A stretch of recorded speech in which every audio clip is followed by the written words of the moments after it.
magical day. It's 2/22/22. We might have to pause in the middle of the presentation at 2:22 to just make a wish or something, because it doesn't happen that often, but I'm glad that you are here with us today. So thank you for joining us today. My name is Angela Smith. I know most of you in this room, but I see a few new faces. Welcome to the Spark Developer Academy Deep Dive Series. This is our second deep dive of 2022. We had a full calendar of deep dive sessions last year, and we're hoping to continue to provide excellent ongoing educational opportunities for new and emerging real estate developers in the Omaha metro area and statewide. Soon, we're hoping to merge with some partners we have in Tulsa, Oklahoma, and offer some national training opportunities. Some of our friends from Tulsa just launched their own developer academy in January, and we're excited to team up with them and learn from each other. So today's session is going to be jam-packed full of great information for you. We have Ryan Zimmermas from the Department of Economic Development, as well as Christina Zink, and I believe Susan Nickerson and maybe Michelle Grimes. All of our friends from DED are here today to talk about some potential funding opportunities. We do have more events lined up for 2022. Our next session will be in March, where we have some friends from Field Day Development and Blair Freeman on to talk about the role of owners representation and project management. If you're feeling a little overwhelmed and underprepared for your real estate project, an owner's rep can be like your GPS. They can help guide the way. So if you're interested in learning about that, I hope you'll join us next month. And then, as you can see, we have a whole host of other opportunities lined up for the months to come. If you have any questions about these, if you'd like to learn more information, feel free to reach out to me or anyone on the Spark team, and we can help you out. Lastly, I just want to give a shout out to our partners at the National Development Council and Freddie Mac for helping us to make both the Spark Developer Academy and this deep dive educational series a possibility. We wouldn't have been able to do it without them, and we're so grateful for their continued support. I love it because now I'm done and I get to hand it over to our first presenter, Ryan. If you would start off by introducing yourself, and then whenever you want to take over the screen, feel free to do so. I told both of our presenters that this is a very informal setting. I have you all set on mute just so that we can cut down on the background noise. But if you have questions along the way, please unmute yourself, raise your hand, drop the question in the chat, and we'll get your question addressed as soon as possible. All right, take it away, Ryan. All right, can you still hear me okay? Yeah. Perfect. So I'll start just by introducing myself. My name is Ryan Zimmermas, as Angela said. I am the housing program representative for the Department of Economic Development for Douglas and Sarpy County. So as I'll show you in a little bit, the DED housing team has a few different opportunities for grant funding for housing projects. And I'm kind of your first line of defense. If you have any questions about the programs, if you're interested in applying this year or next year, or just kind of curious about what we're doing, I'm the first person you can contact. And if I can't answer your question, I will hopefully be able to point you in the direction of someone else who can. That's kind of my role. Our office is here. You're looking at 30th Street behind me here. So if you hear any sirens, or sometimes it gets kind of loud with how loud 30th Street is, but we're just off of 30th and Fort, across from Metro Community College, Fort Omaha campus. Feel free to pop into the office at any point too. I get a lot of walk-ins as well. So I'm always happy to have conversations about housing in Omaha. So I'll go ahead and share. And I believe this is the right one. Let me know if it's wrong, but this should be correct. Okay, so today I just want to do a really broad overview, keep it 30,000 feet of different DED housing opportunities, and not going to get too into the weeds, but I will encourage you, if you do have questions, feel free to interrupt or drop them in the chat, and I'll be happy to answer them. And then I'll also have my contact information at the end if you'd like to follow up with any questions afterwards. So there's three programs that I'm going to talk about today, and they were kind of in two different categories. So we have one state-funded award that I'm going to talk about, which is the Nebraska Affordable Housing Trust Fund, or NAHTF. And then there are two federally funded programs I'll talk about, the Home Investments Partnership Program, or HOME for short, and the National Housing Trust Fund, or HTF. There is a few other programs that we have that either don't apply in Omaha. There's certain programs we have, we're a statewide agency, so certain programs don't apply in Omaha or in Sarpy County. And there are one or two that are not currently funded. We don't have the funding to give out, and so I'm not going to talk about those today. We'll just keep it limited to these. And just a note right off the bat that all of these are reimbursement grants. So recipients of DED funding need to pay upfront for their construction expenses and other project-related expenses, and then request reimbursement. So really good idea to establish a line of credit as a developer or organization if you're going to be working with DED funding. So we'll get started with the Nebraska Affordable Housing Trust Fund, or NAHTF. And I plagiarized a little bit, I'll confess. So last month, Angela gave a presentation with an overview of some city funding sources, and I really liked the who, what, when, where format. So if this looks familiar, that's why. So we'll just kind of go through the 5 W's. So who administers? The DED program rep is yours truly. That's me. The program specialist for NAHTF is Barb Pierce, and I have her contact information there as well. I'll be sending out the slides afterwards, so you'll have all of the links and contact information. I think Angela's going to send that out for me, so you can take a look at that afterwards if you need to. Who's eligible to apply for NAHTF? So eligible applicants would include local governments like cities, municipalities, nonprofits. So that would be like a 501c3 or 501c4, public housing authorities, and then also for-profit entities working in conjunction with one of the other eligible applicants. So if you're a for-profit developer, you could find a nonprofit to apply, and you could be the developer for the project. So just kind of keep that in mind. It is funded by the document stamp tax. Again, we won't get too into the weeds here, but what's important to take away from that is it's state funded. The document stamp tax is actually connected to real estate transactions. So it's a small fee, excuse me, that's attached to all real estate transactions that take place across the state, which means that when we have a booming housing market with a lot of real estate activity, the fund is generally looking pretty healthy this year. But it can fluctuate a little bit, but usually pretty steady. And 30% of the total allocation that we receive from those tax receipts are allocated to each congressional district. So that means you're not actually competing statewide when you're applying for NAHTF. You're actually competing against other projects in Congressional District 2 for the most part. If you're in Bellevue, Congressional District 1, but if you're in Omaha, Congressional District 2.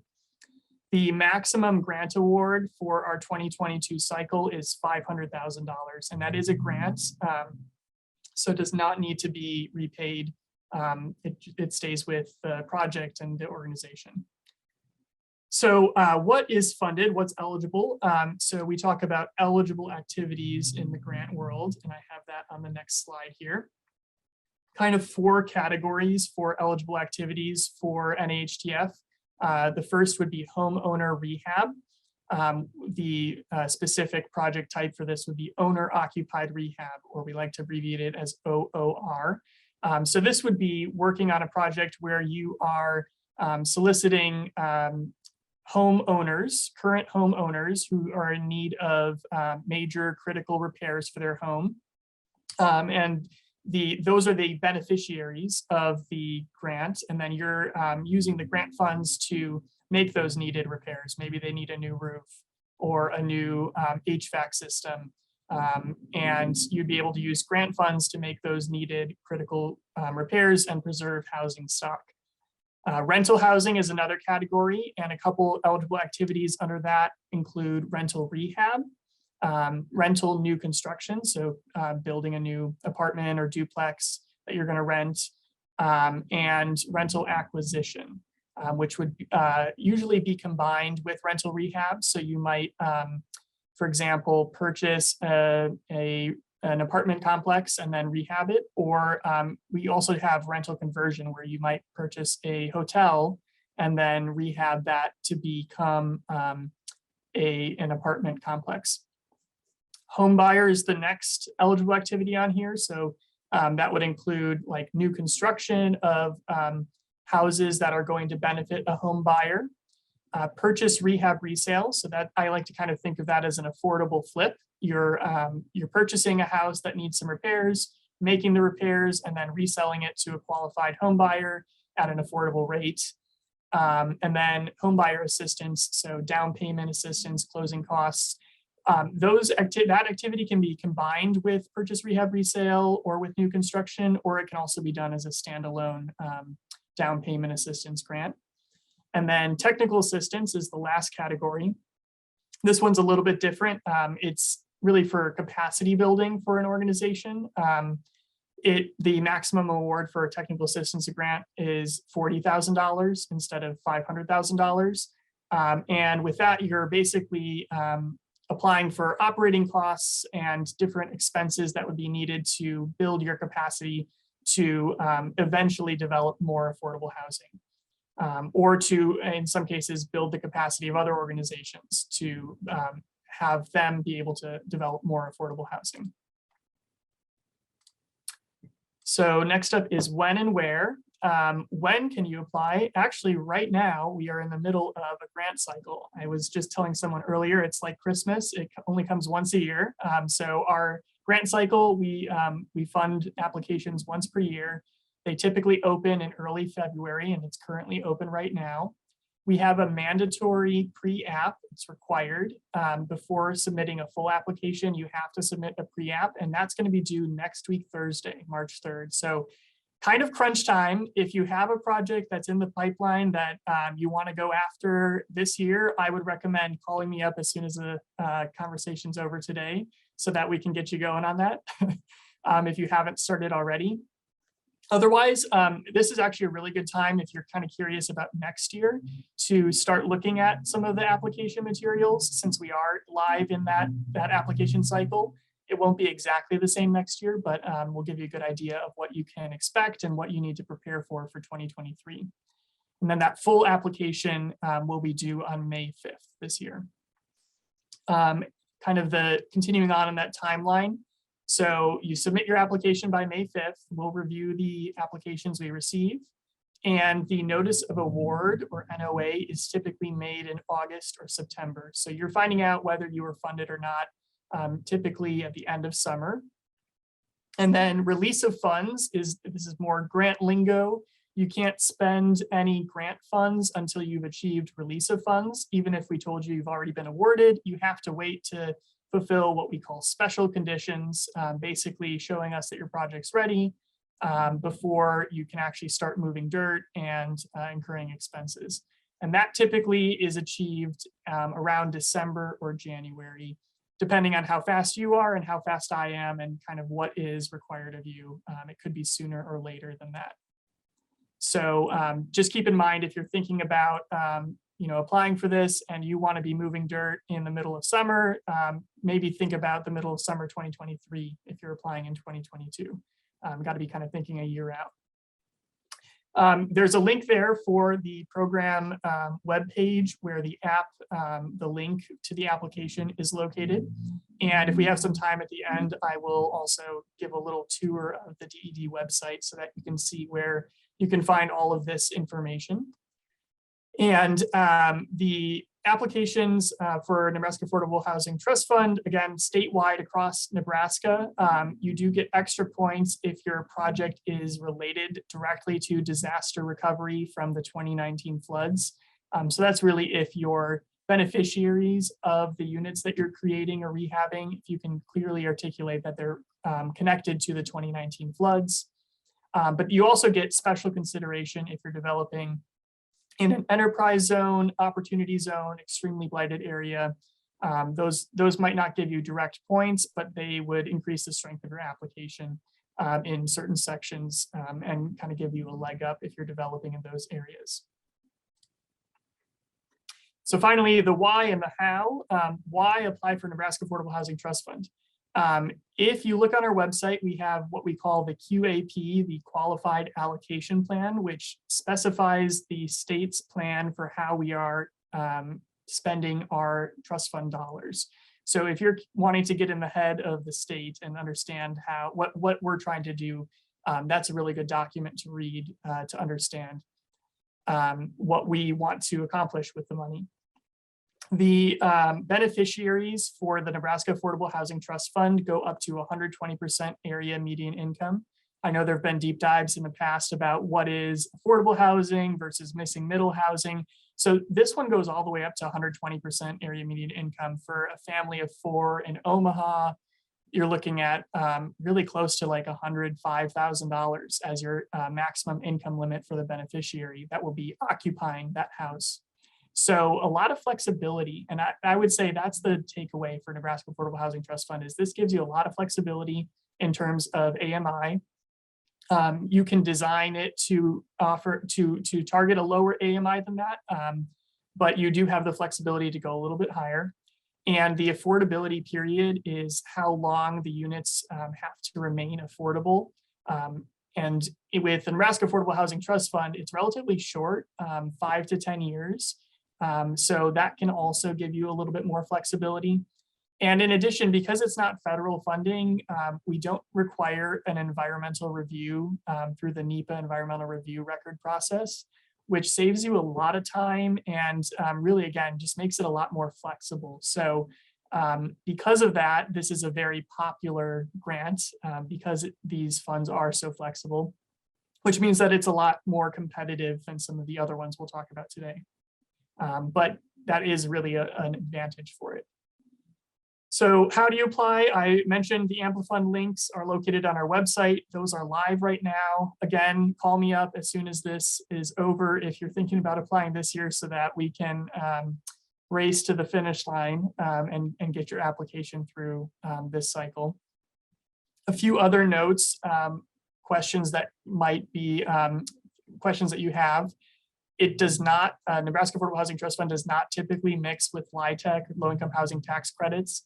There's a small exception to that this year, but I won't go into that because that's kind of getting into the weeds. In general, if you're looking to apply for this funding source, you should not have LIHTC in your project as well. That'll just kind of keep it simpler. If you have questions on that, feel free to follow up with me. And then I would like to show you where the application guidelines are. That would be a really great document to read, as well as the scoring table. I know that that's always interesting to see as well, how we are prioritizing which applications rise to the top. So if we have time, remind me and we will get to those at the end of the presentation when I take you through a tour of the website. Hey, Ryan, we have a question that came in through the chat to me. The timeline is kind of tough sometimes because the release of funds doesn't typically happen till the end of the calendar year, and it doesn't align with construction if it's new construction. Right. Has there ever been discussion at DED about altering the timeline so the award process happens in the spring? Yeah, that's a good question. Honestly, a lot of times, you can't put a foundation in if the ground is frozen unless you have days like we had on Sunday, I guess, which is unusual. So a lot of times our recipients will, work to get to release of funds by December, January, and then won't actually move on, moving dirt and actually putting in the foundations until the springtime. So one way to get around that would just be to kind of plan for that in advance. But that is a good question. And honestly, because it's state funded, we have a little bit more flexibility than with the federal funds to design our programs to be more customer friendly. So that's certainly something that I could bring up with the team. It's obviously not going to happen this year. We're already underway. And I'm sure that there's a reason that we've kind of designed the program like this. But that might be something to look into. Could we align that better with the springtime and getting release of funds around a time when you can actually move dirt? So good question. I'll And write then, that down to follow up on. great. And then another one that's coming up is this number. Everyone's like $500,000. That's great. Yeah. But that's not for one unit. There's limits. We don't want to Right. get too far into the weeds, but there's limit about how much can be spent per housing unit, correct? Right. Again, because it's state funded, it's a little bit more flexible than some of the federal limits for, maximum per unit subsidy is a term you'll hear. It is a lot of money. Typically, you could do at least 2 to 3 units with $500,000. And you don't have to ask for the full 500 depending on your project.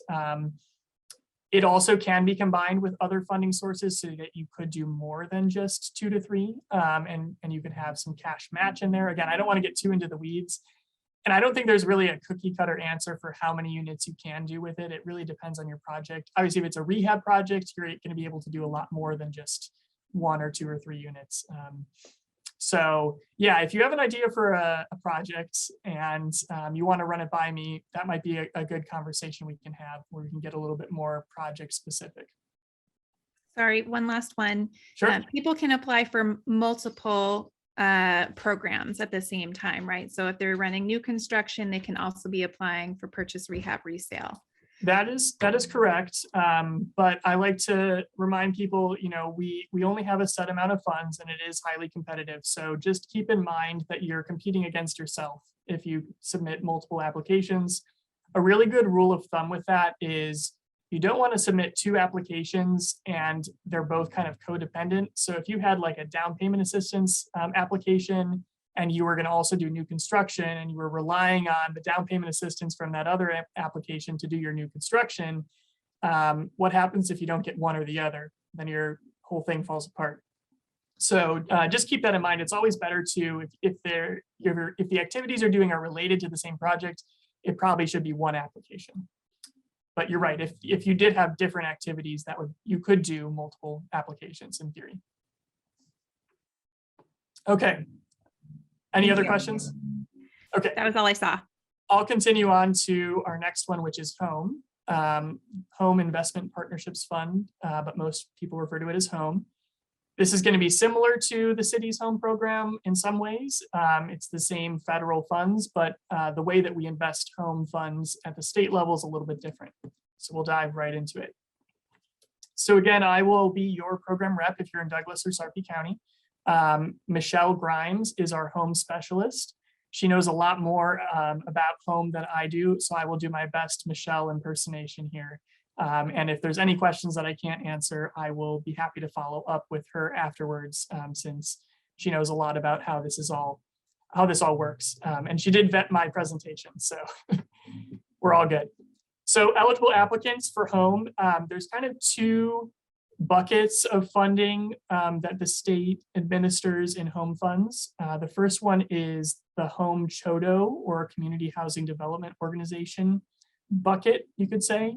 So I believe we might have touched a little bit on CHODOs last month. I won't go too into it, but basically a nonprofit that has affordable housing in its mission and meets certain board and staff requirements qualifies as a CHODO. And there's a set aside of our HOME funds for CHODOs, which is a separate grant cycle and has kind of separate requirements than the other bucket that we use, which is we also invest HOME funds as gap subsidy for the 9% LIHTC round. So that would be eligible applicants for that would be 501c3s, 501c4s, as well as for-profit developers and local and regional housing authorities. And then just to note that the contract that you would actually sign with DED would be with the owner of the project, which is typically like a newly formed LLC for the project. So even though your organization might apply, the contract would be with the LLC for the project.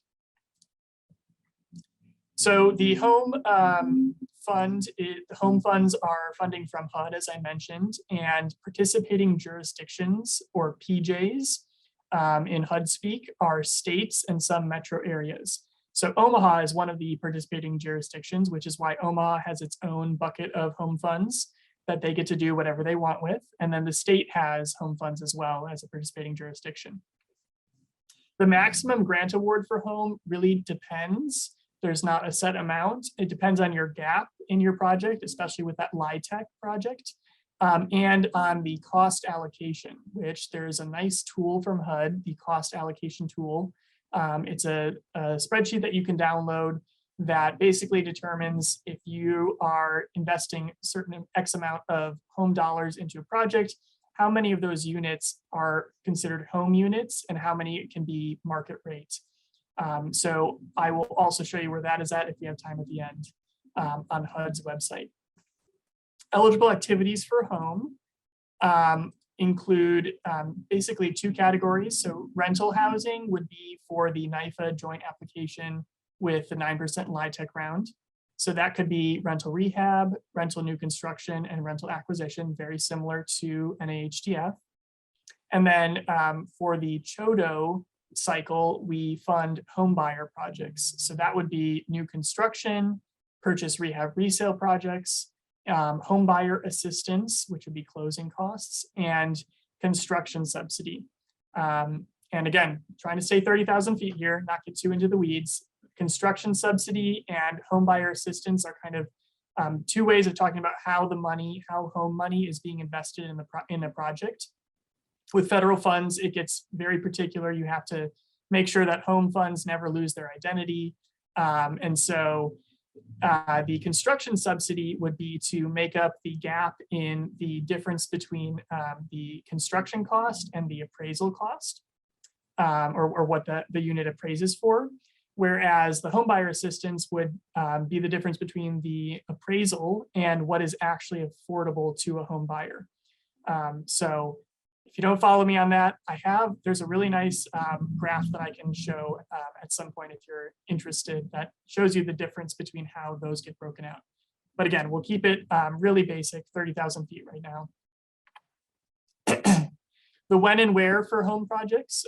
So for the home CHODO cycle, application guidelines typically are released in July.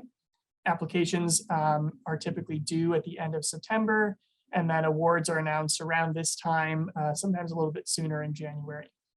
With the LIHTC round, that is going to be concurrent with the LIHTC application. So that would be through NIFA. The joint application with DED would be occurring on the same timeline as the 9% LIHTCs.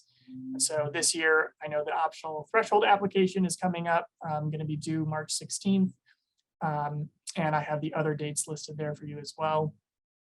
I'm not an expert on LIHTC, so I won't go too far into that. I'll stay in my lane here.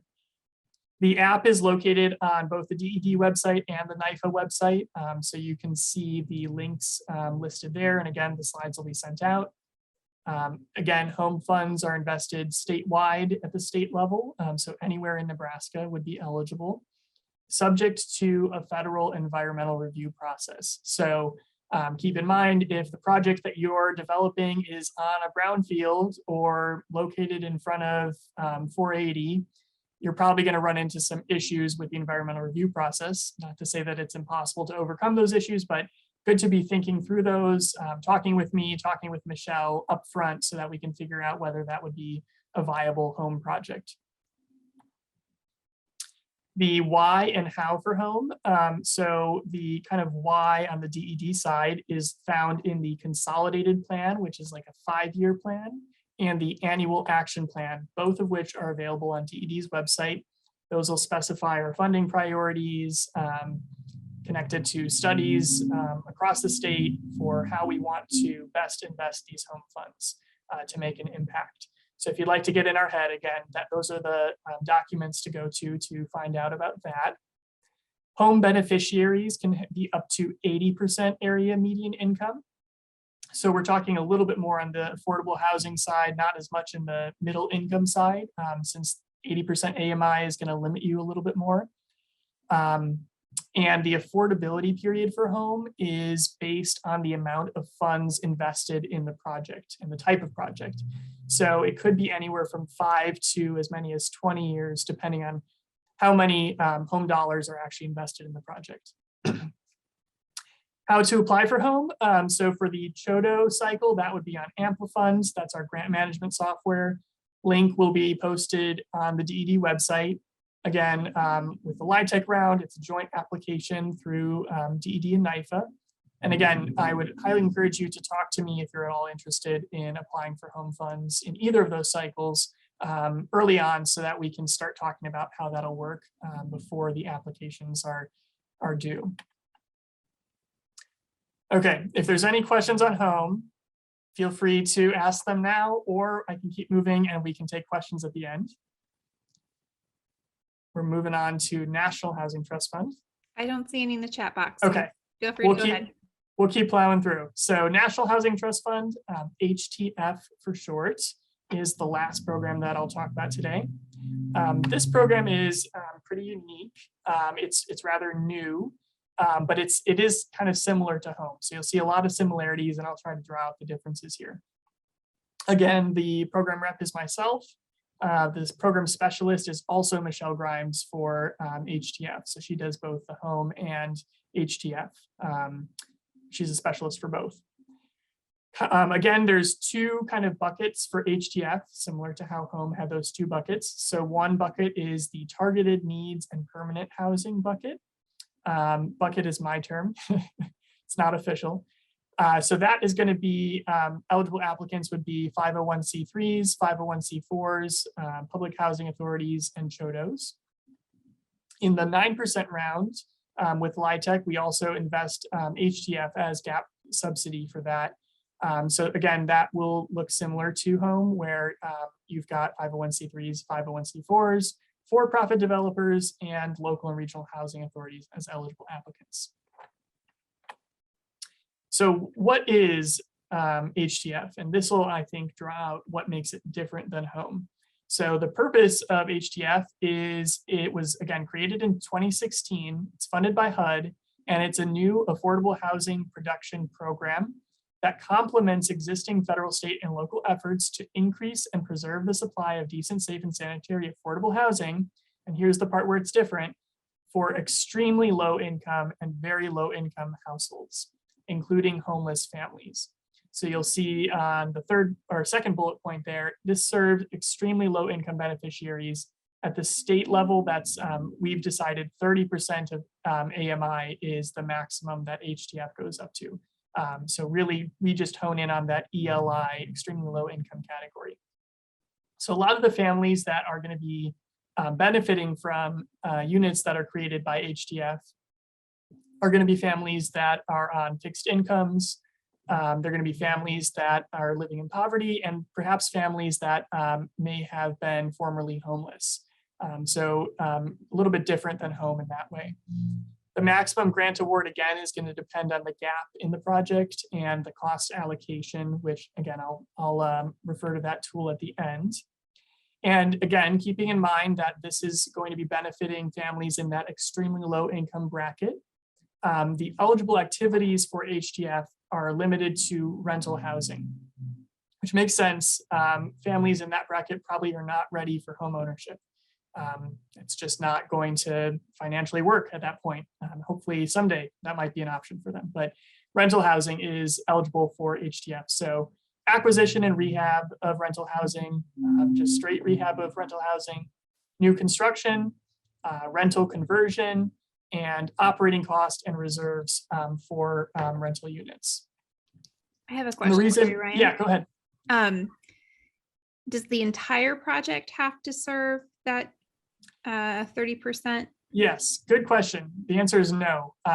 Typically, in order to make pro forma work with a very low income family or very low income beneficiaries in your project, you're going to need some market rate as well. And you're going to probably need a couple different sources of funding.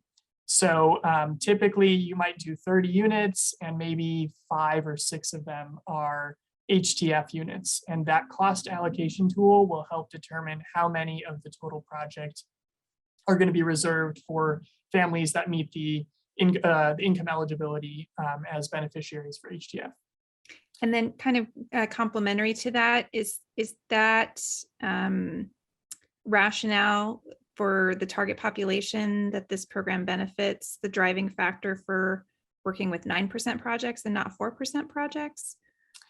That's a really good question. I am not sure why we limit it to 9% and not 4%. There's a bigger gap with 4%. Yeah, and I know that there's a reason. So I'll look into that. Okay. I'm always learning as well. But I know that just typically that's what we've done in the past. And that's not always the best reason for why we should do it in the future, but there probably was a good reason for why it's only eligible with the 9% round. So good question. Well, thanks. I appreciate that. If you could let us know. Yeah, I will. And also working with that lower income bracket is why operating costs are eligible in this. In order, again, to make the pro forma work, sometimes you need some of those operating dollars if you're not going to be bringing in as many rents with the lower income bracket. So the when and the where, it is a rolling application for National Housing Trust Fund. So it's open year round with no deadlines. That is for the targeted needs and permanent housing. So if you're not going through LIHTC, it's rolling and open. If you are going through the LIHTC joint application, obviously that would follow, as I said before, with home, the LIHTC deadlines. The app is located, links are on our website as well as the NIFO website if you're going through the LIHTC process. And similar to home, there's an environmental review process, but it's different than the home environmental review process. It's essentially the same, so I don't want to confuse anyone. It's the environmental provisions process. Basically, HTF is not subject to the same CFR federal regulation that home is subject to, but the administration of it, HUD is required to comply with NEPA. So it's basically a different form, but a very similar process. And it's a little bit easier, I've been told, than home. But good to keep in mind as well that you'll want to be thinking about the location of your project and whether it would be able to comply with the environmental review process. So why HTF? Again, the consolidated plan and annual action plan will spell out the DED's funding priorities with HTF as well as all of our other federal programs. Beneficiaries for HTF, again, up to 30% AMI, and the affordability period is always 30 years for HTF. So really, this is a program about creating really low income units for a long amount of time, typically in a project with market rate units as well. So to apply, again, check out the DED website. You can sign up for emails. I'll try to remember to show you where that link is as well. And again, talk to me if, and this is kind of repeating what we've said already a few times, but talk to me if you're interested and we will walk that journey together. And just one final note, HTF is almost always combined with other funding sources, again, because these kind of projects are typical to make work. That would be why it is often combined. There's a lot of subsidy layering that goes on with affordable housing development. So I have some links. I think I was allotted 45 minutes and we're getting close here. So I can go into these links if you'd like, and I can show you these. We could save that for the end if there's extra time. I'm flexible. The only other slide I have is my contact information. So that is my, that's the address of our office and that's my cell phone. You can feel free to text me, call me, send me an email, and I'd be happy to start a conversation with you if you're interested in any of the programs I've talked about today, or really anything related to housing in Omaha in general. I'm always happy to sit down. So Angela, what do you think? Should we jump into some of the links, or do we need to move on? Have I run out the clock? I think maybe let's go ahead and let Christina give her presentation. Okay. And then if we don't have a lot of questions at the end, then we can come and take a tour of the DED website, because I know I still get lost in there. Yes, and actually, full disclosure, we just updated our website Oh, like a week goody. ago. So now I even get lost on our website. We'll definitely, we'll yeah. reserve some time for the tour at the end so that we know Okay. where to go. Perfect. I'm going to stop my share then. Okay. Are there any questions for Ryan before we hand it over to Christina? You know, it's a lot of information. If I'm giving you the crib notes, I would say, if any of these perked up your ears, go talk to Ryan. That's a good way to put it. All right, let's go ahead and turn it over to Christina. Please introduce yourself. Oh, you're still muted.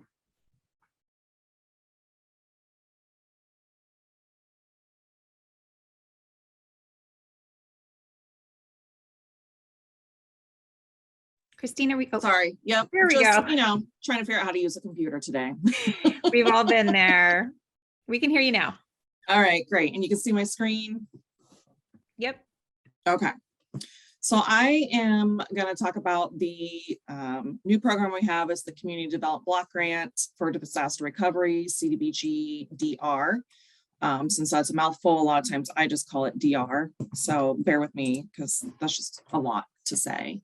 It is based off of federal funding. So it's for the disaster relief allocation of 4420, which was the 2019 flooding.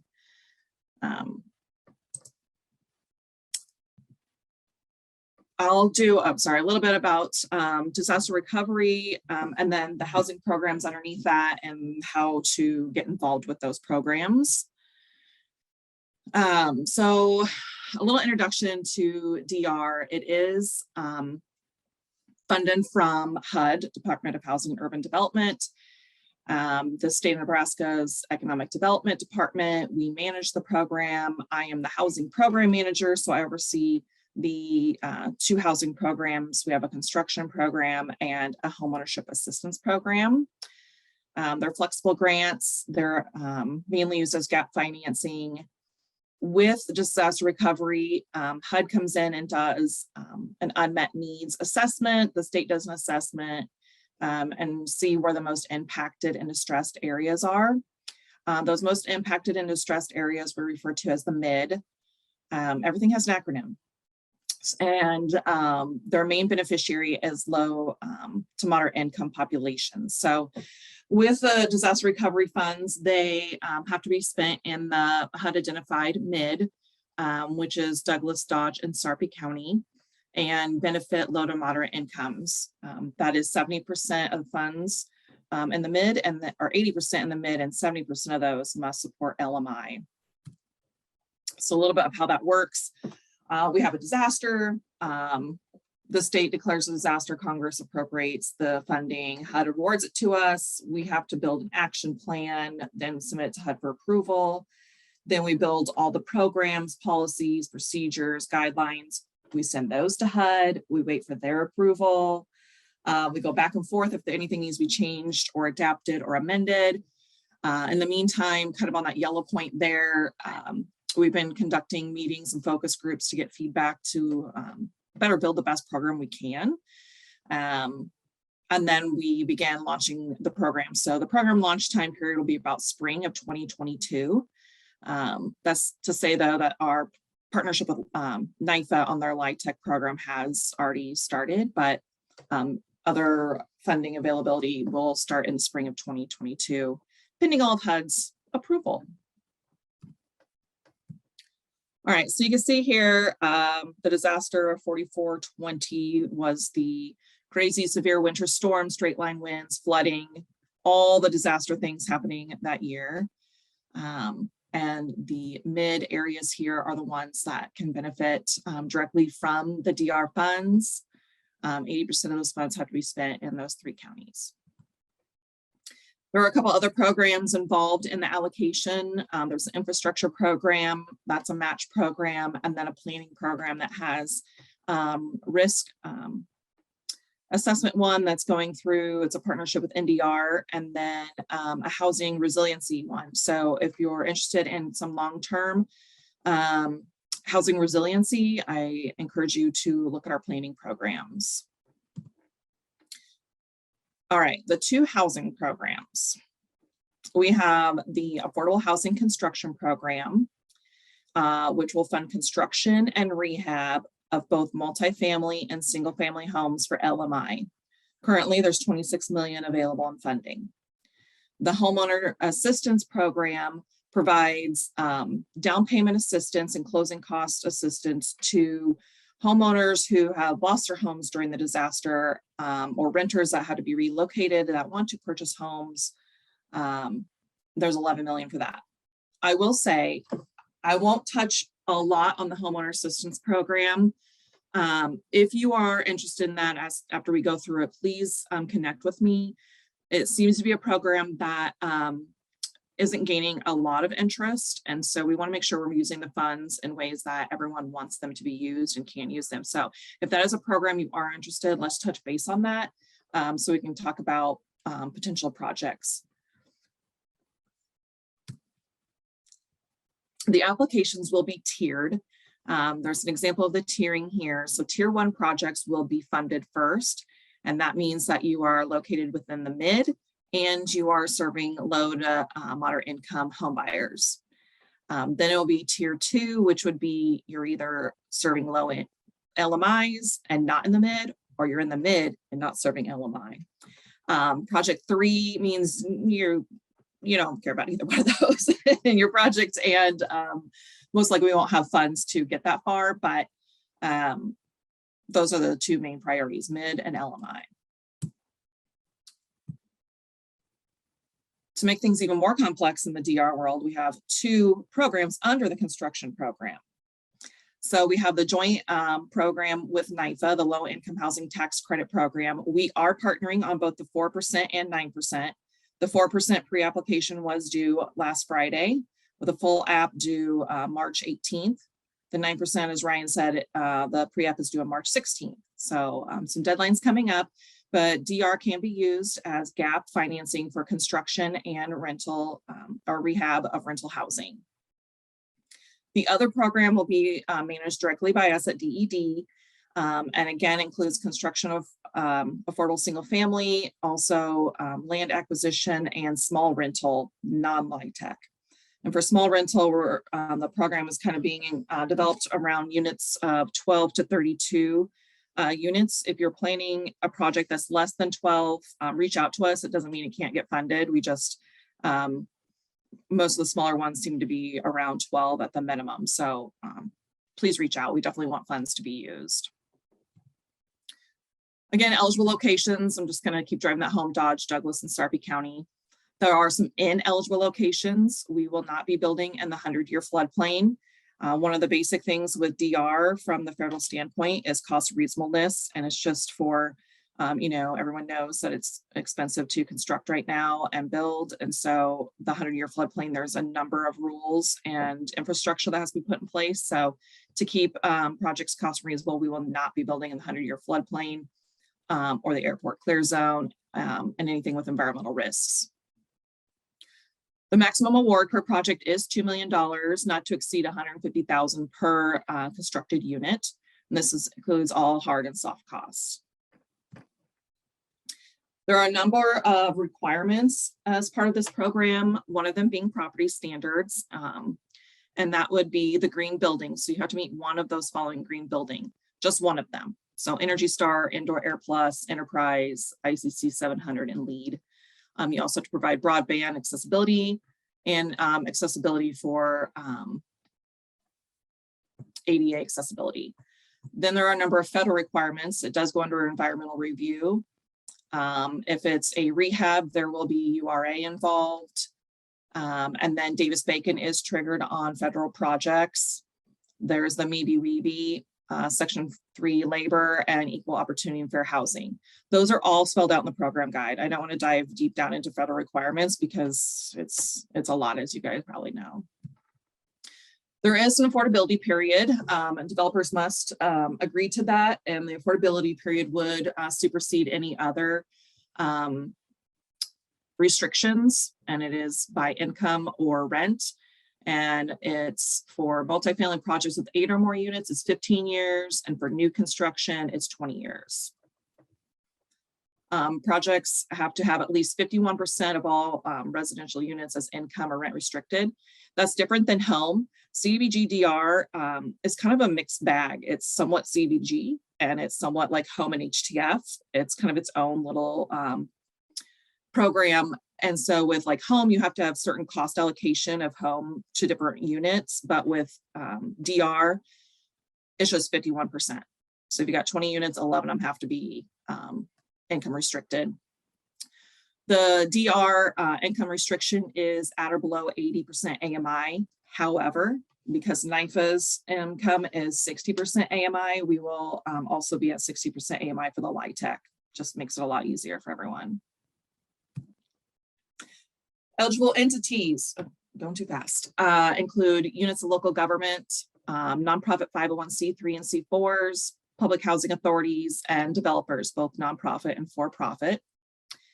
Again, the funds can be used for construction, rental housing, owner-occupied, new construction, and land acquisition for eligible activities. Land acquisition does not include like land banking. We have 6 years to spend the funds, and so projects will need to be built on the land that is acquired within those 6 years.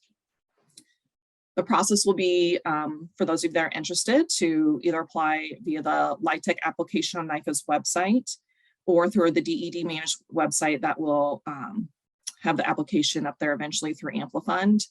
We will score and class projects into the tiers and select from there. And then once you go through the special conditions, you'll have your grant ready to go. The home ownership assistance. So this is a non-construction form of assistance. This is the one that's kind of been not as of interest because with the other construction side, there is subsidy that you can layer in within the program for new construction that includes the affordability gap and the appraisal gap. And so you can't layer this non-construction form of assistance with the construction form. So that's why it's making it a little different. But at the time when we did some surveys, this was a need. And so we just want to make sure that we're doing right by everyone. So it does help low income individuals with down payment closing assistance. Subrecipients, so anyone in here can apply. And then you will disperse funds to beneficiaries. The beneficiary or the home buyer has to contribute at least 1% of the purchase price of the home, and they have to attend home buyer counseling classes. This is with both new construction and this program by HUD approved counseling agencies. Those that can apply for the HAP program is units of local government and nonprofits. And then beneficiaries that can benefit from those funds directly from you have to be between 40 and 80% AMI. And so we'll have a release of notice of funding opportunity. And again, then apply from there. They'll be tiered into those same tiers and scored, and then distribute funds to subrecipients who will then work with beneficiaries at your level to help them purchase homes that are currently on the market. So we are still working on program guides. They are in HUD's hands. But we do have those on our website and draft form. So please familiarize yourself with them, call or email with questions. We will still be hosting more public comment opportunities and focus groups. So if you're not already part of our listserv on our website, you can sign up for that and get our emails so that you are in the know and we can hear more from you. That's the best way that we can know what projects you might be considering or what concerns you may have about it, and we can address those in the program guides. So you can see, this is probably a link to the old website, but the new one is up, like Ryan said, and we'll share that. I can share in the chat too, but we do have some program guide development opportunities coming up in March, but please reach out to us in the meantime. So I guess all in there with questions, that's a lot, but mostly it's the construction program, which then is, more complexity within that. So Thank you, Christina. I'm sorry, I had to let my dog out. So you may have said this. I know that you're still in the review stage, but do you have an ETA for when the application process might open up, just so folks can have an idea of when to be checking the website? I don't. I mean, I know spring of 2022 is such a broad term, but I don't know how long it'll take HUD. I mean, we sent them probably 30 some documents to go Okay. through, you know, and housing one is probably 60 pages. So we are on them every week to see where we're at. And as soon as I know, everyone else will probably know. So stay tuned on those. We are still working towards the applications and the scoring and any other supplemental information. We're not waiting for HUD's approval. We're moving forward with that so that we can knock all this out at one time. Great. Are there any other questions? Feel free to drop them in the chat or raise your hand or just unmute yourself. I know it's a lot of information. Someone recommended to me that we create kind of a menu or a map of all of the different funding opportunities, their due dates, their eligibility requirements. Yeah. Sounds like a big task, but I think it's something that we at Spark should consider for the Developer Academy graduates. So long as the funders then keep those deadlines. Yeah. Ryan, do you want to take us back to the website and give us a tour of the new digs? Sure. Yeah. I was going to say it could be a moving target if you try to do something like that. So Yeah, just a general timeline though. I think the thing that's so tricky for emerging developers is because this process is so is forward thinking, you know, you may submit an application, but the money is not going to be anywhere near your hands until Right. a year or 2 years away from that. So that's, I think, to me, the tricky part in mapping out a timeline like that. Absolutely. So here is our new website. Let me actually start over here. This is the link for this. Hopefully you can see the website right now. Nobody said anything otherwise. I always get concerned when I'm sharing. So the website up here, opportunity.nebraska.gov, easy to remember. So if you go under programs here, you'll see a link for housing. That can be a quick way to get to where you're going for the housing programs. So you'll come up to this page here, and if you scroll down, you will see these tiles that have different programs. And so you'll notice there are more than just the 4 that we talked about today. As I mentioned, some of these programs either don't apply in Omaha or are not currently funded.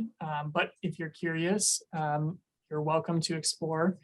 It can be kind of like drinking out of a fire hose if you don't know where you're looking for information on here. So just be careful with that. It can be overwhelming. Let's start with Nebraska Affordable Housing Trust Fund. So if you click on this link here, that'll bring you to the NAHTF program page. And it'll have some of the information that I went over today, including what projects are eligible, who's eligible to apply. I think that one helpful thing to get you started with would be if you scroll down under application guidelines and grant administration.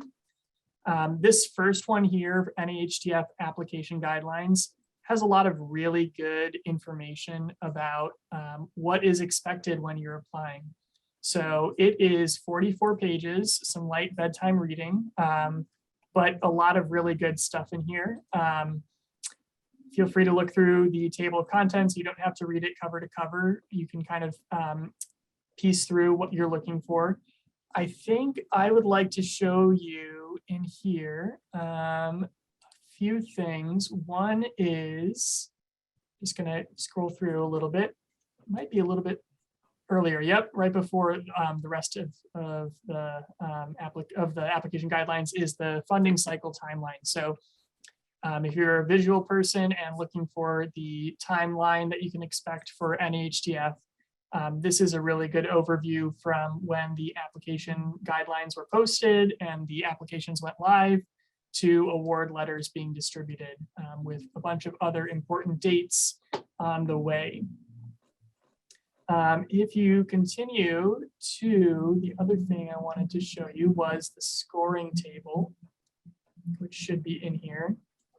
And hopefully nobody's getting seasick here. So we have two different selection criteria tables, depending on whether you're applying for the operating technical assistance or for a housing project. So this first one here is for housing projects. I'm going to make it a little bit bigger. Blow that up. There we go. So you can see we've this year we've made it level, 100 points for each of these categories: project design, need and impact, project financing, and capacity and collaboration. Each of these sections will have a pretty extensive narrative section. So review the grant writing tips from January's Spark if you'd like some tips on how to write a great narrative for those. But keep in mind that the narrative is supposed to complement the data, the numbers. So if you have a housing study, there's been way too many housing studies done in Omaha and in North Omaha. So it shouldn't be hard to find one that supports the need for more units. It's a good idea to include that as the data and then talk about it in the actual narrative section. Again, extra points if it is related to disaster recovery. And then you get to choose your affordability period for NEHTF, and you get more points for having a longer affordability period. Up to 10 years is worth 25 points. New units created get you extra points. So new construction would give you more points than, for example, like a purchase, rehab, resale, where you're taking an existing unit and rehabbing it. And then matching funds are not required, but you do get extra points if you have cash match available. It can't be a loan, it has to be cash. Don't want to get, again, too into the weeds on this, but if you have other grants or operating dollars floating around, since we all have that, that can help float your application to the top as well. So 510, yeah. Does the acquisition of land count toward that? Or does it have to be cash? It has to enter the project during the contract period. So if you can't your already own it. acquisition, yeah, if you already own the lot, it won't count. That would be considered leverage rather than match. Right. But if you're acquiring the lot during the contract period using some other funding source, that could count as match. Yeah. So scrolling down here, this is for technical assistance. So again, this one is up to $40,000 for expanding your capacity as an organization. A little bit shorter criteria here. The most weight is on this performance plan. Basically, you're creating 5 to 7 goals for your organization. And important to keep in mind how you can link expenses to those goals. So sometimes you have to kind of back into it and think, okay, I know that I need to hire a X, Y, or Z, or I know that I need to purchase construction software and some computer equipment. How can I write a goal that captures that need? And so again, if you're interested in applying for that, talk to me and I can help you work through what those goals might look like. So I would, again, encourage just reading through these if you are interested in applying, or if you're not, because this can give you an idea of what to think about for next year if you're not ready to apply this year. It's a good time to kind of be a fly on the wall. So I'm going to go back to the NEHTF website here. A few other things that I wanted to show you. There are, if you go under plans and reports, this would be how you would get to the QAP that I mentioned, as well as the other kind of DED planning documents if you're interested. So this would be the 5-year consolidated plan for our federal funds, which would include home, HTF, you can see right here. And then the annual action plan is going to be below that here. So that's more zeroed in on the actual year rather than the 5-year plan.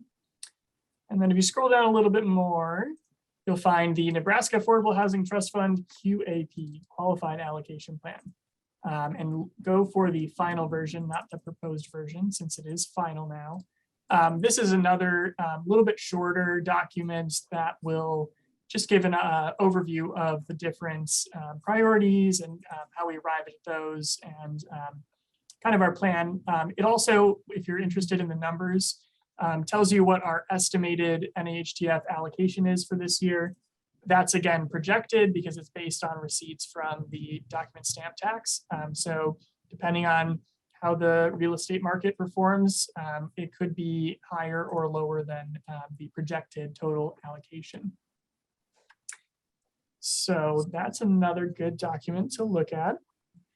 One other thing that you can look at if you go to opportunity.nebraska.gov/training. I'm sure there's a way to find this within the website, but I'm not sure where it's at. So I'm going to go right to the link because we did just update this. This morning, we actually had a pre-application office hour. If you'd like to take a look at any of these training materials, again, even if you're not interested in applying this year, can give you a really good idea of what questions other applicants are asking and kind of get you thinking about how you could make this project happen. This link here will take you to a nice video for the, actually it's going to be here, pre-application workshop. We'll take you to a really nice video that walks through the application. Again, even if you're not interested in applying, it's nice to see what's in the application so you can get an idea of kind of what goes into it. It's not something you can do and procrastinate and do the night of before it's due. It's really something that takes a lot of thought and time to prepare. So could be smart to take a look at that. And the slides are here as well. And then these are links to registrations for our office hours if you were interested in sitting in on that and kind of understanding what questions people are asking in regards to this. Or if you have questions yourself, you're welcome to ask those there. So that is for NAHTF. I'm going to go back now to, there's other links and information as well that you can look at, but I won't take all of your time showing you every link today. I'm going to go to home next. So that's, again, under programs, housing, and then this tile that says home. So again, some really nice overview info on here as well, similar to what I've talked about today. I'm gonna point out this, this section here under grant administration. This is our home manual, and this is a really valuable resource if you are interested in eventually applying for home funds and working with home funds through the state. This was developed with the help of a consultant and Michelle on the DED team, and it's a lot of really good information. So when I don't know the answer to a question about something related to home, the first thing I do is look in the manual. This will spell out exactly how our program works at the state level, which again is a little bit different than the city level just because of how we've chosen to use our home money. So it's 17 chapters. It's like 200 some pages. I've read the whole thing. I haven't retained it all, but it can be helpful to just read through it because the second or third time that you find it somewhere else, it kind of starts to click. So yeah, I would recommend looking through that if you're serious about potentially applying for home. The other place that I would recommend if you're kind of curious about home and want to learn more is actually from HUD, the Department of Housing and Urban Development. So I'm gonna just click this link here. And hopefully this will open it up. This is HUD Exchange, which is HUD's training platform online. And the Building Home training, which I have linked in the slides, is actually really engaging. You wouldn't expect that from HUD, but it's interactive, self-paced. There's like little avatars that'll pop up and talk from different perspectives with different voices. So it's much more bearable than just reading through a huge 200-page manual.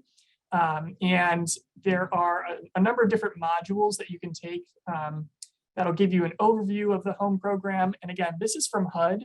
So this is going to apply to both the city side and the state side, kind of what's possible with HUD. Once you get to the state or the city level, then it's going to be a little bit more particular. What has the state decided to do as a participating jurisdiction with their home allocation? But if you're interested, for example, in rental housing, would highly recommend doing the rental housing activities module through Building Home. And I think you're supposed to start with the prerequisite core modules here. This is completely free. And you can get a transcript, so you get kind of like proof that you did it, if that makes you feel better for spending hours watching HUD trainings. But start with these three, and then if you're interested in rental or home buyer programs through the home program, go ahead and check out some of those as well. And this is helpful for kind of all perspectives, whether you are a government employee or a developer, or even just an interested citizen. This gives some really good information on what's out there with home. I'm going to open another link here, which is also located in the PowerPoint.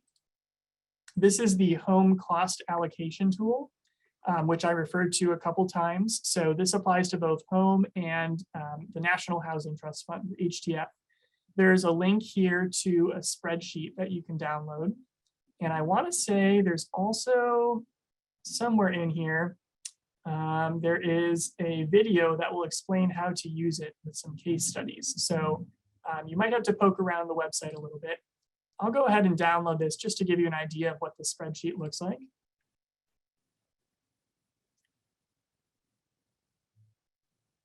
So this will have general instructions on the first tab. It's like 5 tabs, as are all HUD spreadsheets you'll find. So feel free to read through this, but this will, the yellow sections are kind of where you enter your information. And this will tell you, based on 3 different methods and a hybrid method, how to determine if you have 30 units and you're investing X number of dollars into the project, how many of those units need to be home units or income restricted. And same thing with HTF, it's the same principle. So this is a really, and it has instructions on the right side over here.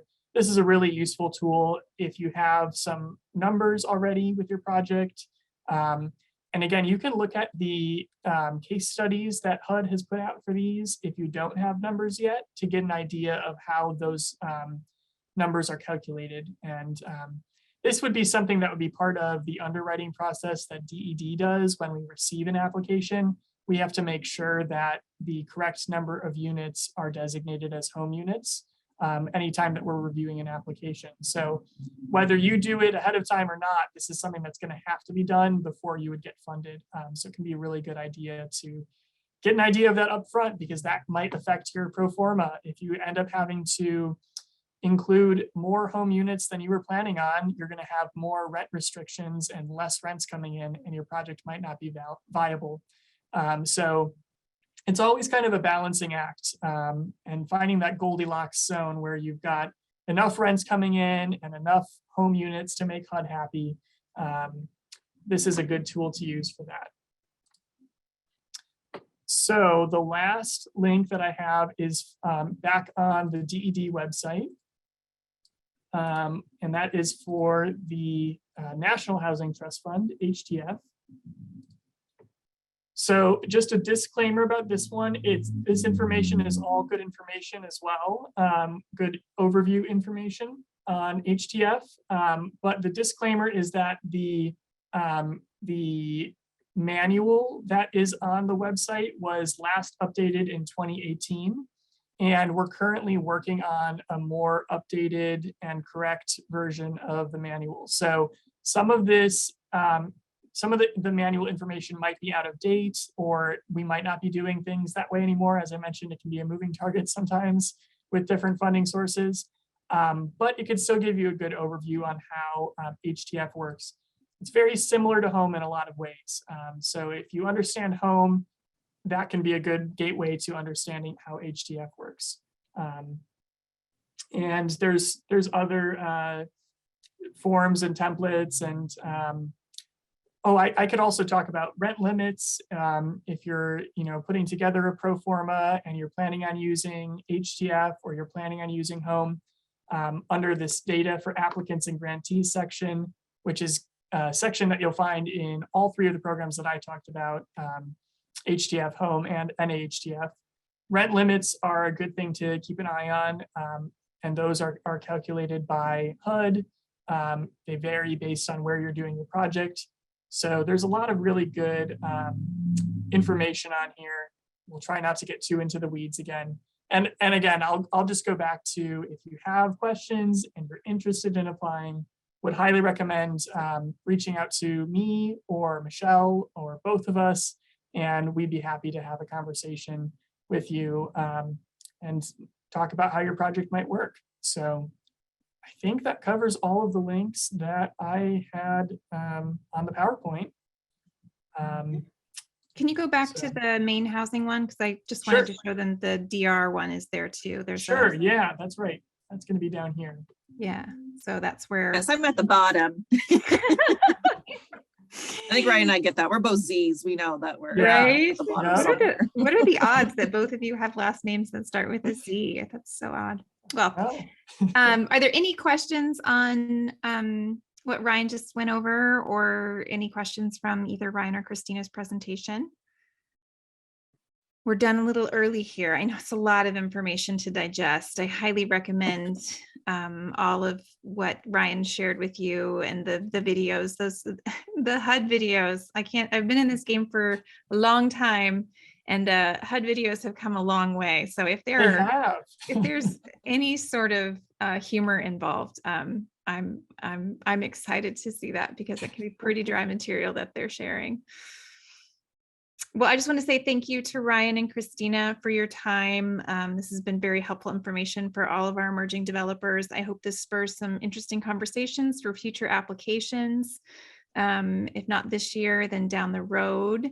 I have dropped into the chat. If you would, before you sign off today, please click on this very quick survey. It helps us demonstrate to our funders and donors that this type of technical assistance is needed and wanted, and it helps to make sure that the information that we're providing is useful to you. So please click on that link and fill out that survey. And we hope to see you all back here next month for a discussion about project management and owner's representation. I'll follow up with an email with the recording of this session and both presentations and contact information for Ryan and Christina. If you need anything else, you know how to reach me. Stay warm out there, and we'll see you next time. Thank you. Thank you so much, Angela. Thanks, Ryan.